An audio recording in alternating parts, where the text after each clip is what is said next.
lake effect snow.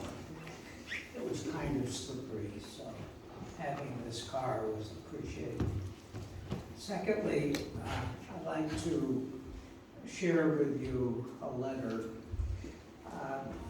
Occasionally I get these letters, but this one is interesting to me. I always said to my students, you're not going to appreciate life unless you have searched yourself and are aware of talents you have. And if you let talents kind of guide, especially your vocational interest, life takes on so much a different type of world. He writes, this is a thank you letter. It's long overdue. I noticed that you retired back in 2020. I apologize for not writing sooner. And Dale, I think you're going to appreciate this letter when I get into it here. In the fall of 1980, and at the age of 30, which is really an important part of community college, I put all of my worldly belongings into my little VW Beetle car, traveled from Gettysburg, PA, to what was then called CCFL. I started out as a music major, but then I found that I had a talent for computers, so I became a double major. After 2.5 years, I attained my AA and my AS. I next headed to the College of Charleston, South Carolina for 1 semester, realized my mistake, and I transferred to Mansfield University, PA, where I finished my BS degree in computer science in 2 years. Now, how did things work out for me? I think they worked out very fine. Although I'm still struggling to get my music career off the ground, so to speak, I keep plugging away. It's not easy being in a small town. I'm now close to Hershey, PA, and being in the music business. For the past 17 years, I switched to film composing, that is, writing music for movies. Before the pandemic hit, things were rather well for a no-name film composer such as myself, but now work has slowed down greatly. Before film composing, I mostly arranged music.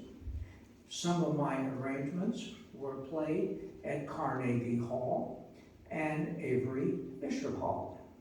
I also arranged music for 10 years for 18-time Grammy Award winner, the polka band Jimmy Sturr and his orchestra.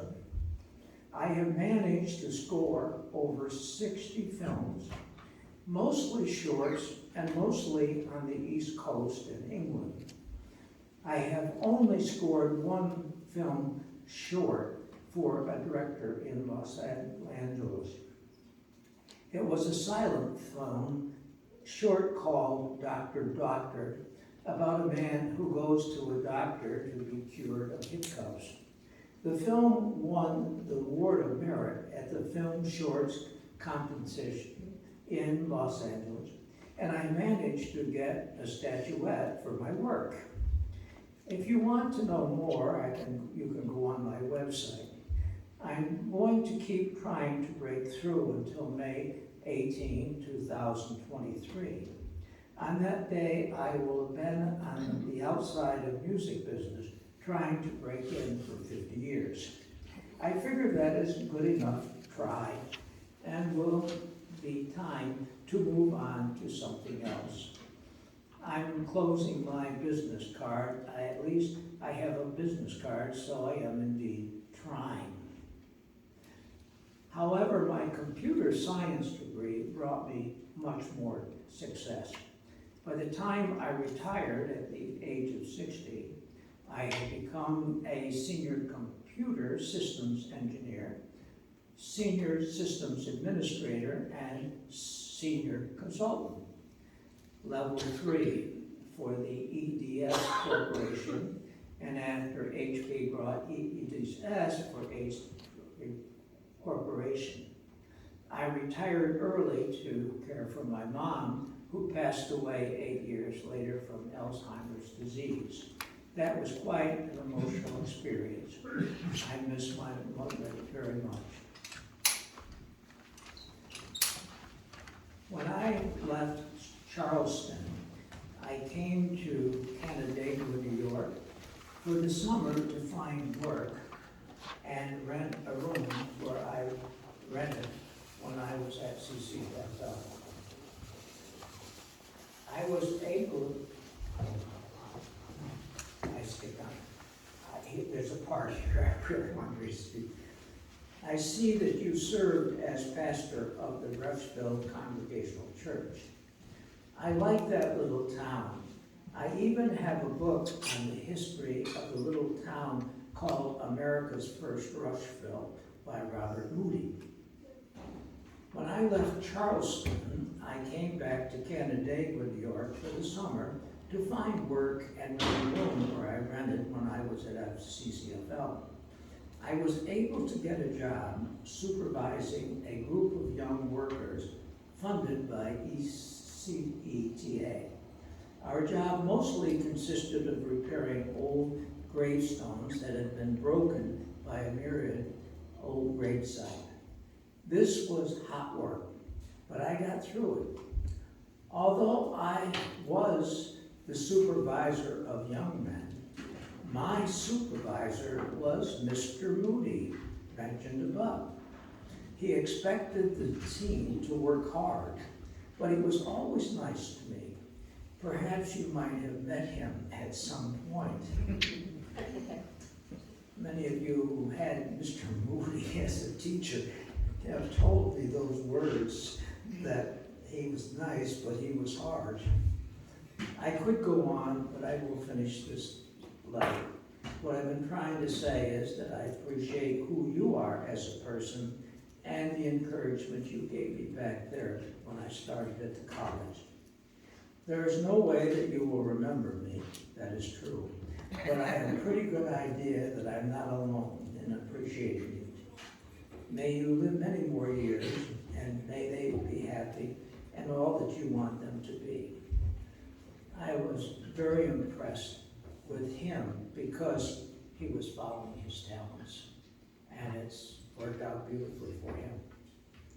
For a children's thought today, it's 4th grade, and we have a boy by the name of Tony, and it's now recess. And Tony is one of these boys that has just tremendous energy, and when he has recess, he just wants to run around. And as he's running around, he just likes to come up behind people and poke them. And if it's a girl, maybe pull her hair or something. And of course, he gets a response from the girls especially, who turn around and say, "Don't do that." Well, this one day, he pushed a little girl by the name of Molly and caused her to fall down.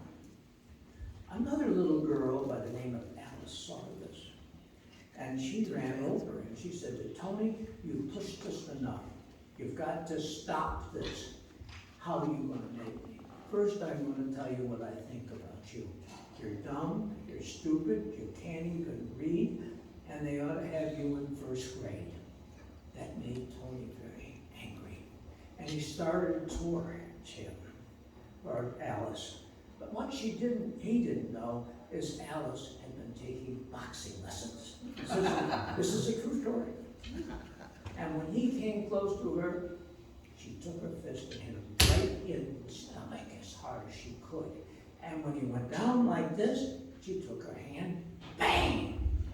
Tony ended on the ground, and he was moaning. And fortunately, the teacher saw this, came immediately, said to both Tony and Alice, "You've got to come to my office." So now they're in the teacher's office. And the teacher says to Alice, Alice, what are you feeling right now? Well, she said, I'm sorry that I hit Tony, but he keeps bothering us girls. And she said, and I hope my mother doesn't find out about this, because she won't be happy. And the teacher said, don't worry, this is all over. Nobody will tell your family or anything.